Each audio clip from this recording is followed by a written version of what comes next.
Hey, what's up, guys? This is Brian J, and here it is. My Targaryen shirt, Fire and Blood. Targaryen shirt. This is my spoiler review. Spoilers, okay? This is my spoiler review of House of the Dragon, Season 1, Episode 2. This was not an action-packed episode. There wasn't a lot of blood or carnage or chaos or anything super controversial like happened last week. Last week, Aemma Targaryen died at childbirth, and there was a jousting tournament in honor of the king's heir being born, and it ended really violently. I mean, knights were killing each other and stuff. Like, whoa! And people were like questioning that because, look, things are different under House Targaryen. I guess knights are sent to tournaments to die instead of dying in war because there isn't no war. It's peacetime. But anyways, episode 2 was really good. I give the first episode a 10 out of 10.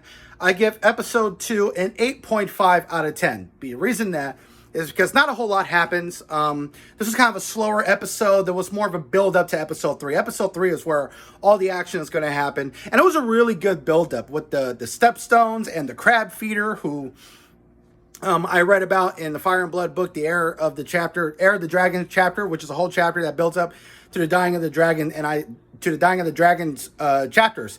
And I love the Battle of the Stepstones. I thought that battle was awesome to read about. It was so much fun. It was great. Daemon Targaryen was a real great warrior, a great fighter. It was a good battle, and Corlys Velaryon was in the battle. The Velaryon fleet and all the soldiers and the City Watch, which fought with Daemon Targaryen, and Daemon's dragon, shows up. So I know it feels like this review is like just talking about episode 3 because of all the buildup. But what happened in episode 2? Well, Viserys Targaryen is being pressured by the small council to take a new wife. It's been 6 months since Aemma Targaryen had died, so there is going to be a lot of time skips. With the next 8 episodes, takes place over the span of like 20-something years. So they're pressuring him to take a new wife. Corlys Velaryon wants him to marry his daughter, Laena Velaryon, which is really creepy because she's 12 years old, and Viserys Targaryen's like in his 40s, or he's like pushing 50, like he's getting up there, right? It's like, it was really, really creepy, really weird, but that's just the way it was back then. Kings had to get married to a young girl before she bled, and that's when women were basically assigned to get married when she would bleed at 13 or 14, and that's the way it was back then. It's very, very disturbing. It was very gross, but that's the reality of the situation. It's the way it was. So yeah, by the end, but Viserys is not really into her because she's just too young. She's 12. He just can't wrap his mind around it. He's not a pedophile, so but he decides at the end of the episode to get married to Alicent Hightower, which pisses off Rhaenyra Targaryen because Alicent is her friend.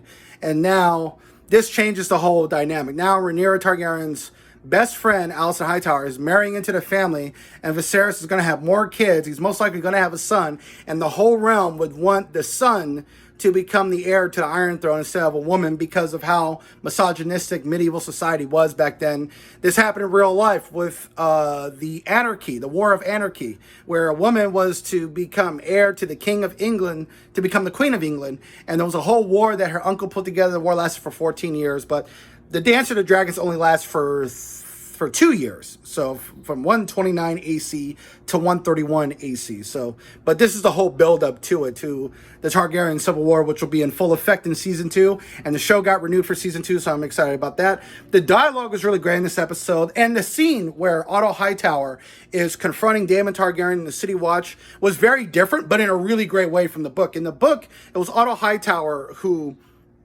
negotiates with Daemon Targaryen to get back the dragon egg, and there's no bloodshed. But here in the show, they made Rhaenyra stop it from leading into bloodshed using her dragon, showing up, telling Daemon, you either kill me or you give me the dragon, and it just ends. Daemon gives her the dragon egg, so we get to see Rhaenyra Targaryen being in like a more leadership type of role, which I think is a really great change from the book, because in the book, she's called the heir to the throne, and you don't really see her do a whole lot. As far as really asserting herself until the war really gets going. But here, you see her like taking a stand and standing up to Daemon Targaryen, telling him that you either kill me or you give me the egg, and we stop this whole beef right now. And she stops it, which is great. I thought that was a really, really great change from the book. So overall, this was a slower episode. It wasn't as great as the first episode, but it still had some great dialogue, great acting. It was really intense. It was great to watch, seeing so many things from the book being brought to life. And so, yeah, it was really good. I give it 8.5 out of 10. This was a really good episode. I think episode 3 is going to just blow up Twitter. It's going to blow up everything. I think that's probably going to be the best episode so far this season, at least until maybe episodes 7, 8, 9, and 10. I think the last 4 episodes will really steal the show, but we'll see. So I'm really excited for next week's episode. And this was my spoiler review for episode 2 of House of the Dragon season 1. And this is Brian J's Nerd Talk. I'll talk to you guys later. And please like and subscribe.